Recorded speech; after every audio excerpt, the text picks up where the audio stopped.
insan hakları hukuku bağlamında siz bir insanı ne suç işlerse ya da hangi suç iddiasıyla olursa olsun ömür boyu cezaevinde tutmamalısınız. Tutamazsınız.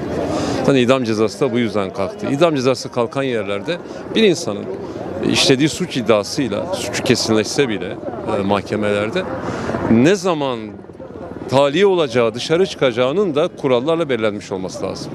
Ancak ülkemizde, Türkiye'de belli şahıslar açısından bu hak verilmedi, tanınmadı. Yıllardır bu tartışılıyor. İnsan Hakları Mahkemesi'nin kararları var. Avrupa İnsan Hakları Sözleşmesi var bu konuda. Hakikaten demokrasisi gelişmiş, hukuku gelişmiş, hukuk sistemi gelişmiş. Bütün ülkelerde bir kişinin ne zaman o cezaevinden çıkacağının tarihinin belli olması lazım. Bizde bu yoktu. Umut hakkı bununla ilgili bir şey. Siz bir insanı ömür boyu cezaevinde tutamazsınız. Tutmamalısınız. Bu anlamda umut hakkı önemlidir, değerlidir. Başta Sayın Öcalan'ın şahsında ki şu an yürüyen bir süreç de var. Ve bu sürecin mimarı da o. Yani çok şükür bu süreç sayesinde artık evlere cenazeler gelmiyor. Bir savaş yok, bir çatışma yok. Hani bunun da göz önünde tutulması gerekiyor. Böyle bir şahsın ve onun nazarında diğer şahısların ömür boyu cezaevinde kalmaması için en azından bir değerlendirme yapılması için bizim infaz sistemimizin değişmesi gerekiyor.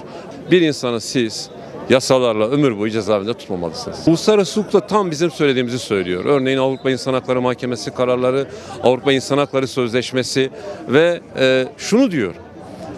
Bir insanın ne zaman cezaevinden çıkacağının tarihinin belli olması lazım. Ya da en azından belli aralıklarla değerlendirmeye tabi tutulması lazım. Ancak bizim infaz sistemimizde ne yazık ki bu yok şu an. Anayasamıza göre 90. maddesine göre usulüne uygun yürürlüğe girmiş uluslararası anlaşmalar kanun hükmündedir. Yani hatta kanundan üstündür. Bu durumda Avrupa İnsan Hakları Sözleşmesi mevzuatımıza eğer uygulanırsa zaten bu sorun ortadan kalkacak. Sayın Devlet Bahçeli'nin bu söylemleri gerçekten önemli. Bu defaten dile getiriyor. Neden? Şimdi yürüyen bir süreç var. Bu sürecin bir yol haritası var. Belki bu yol haritasında bu da vardır. Ancak biz biraz hızlandırmak istiyoruz. Biraz hızlansın.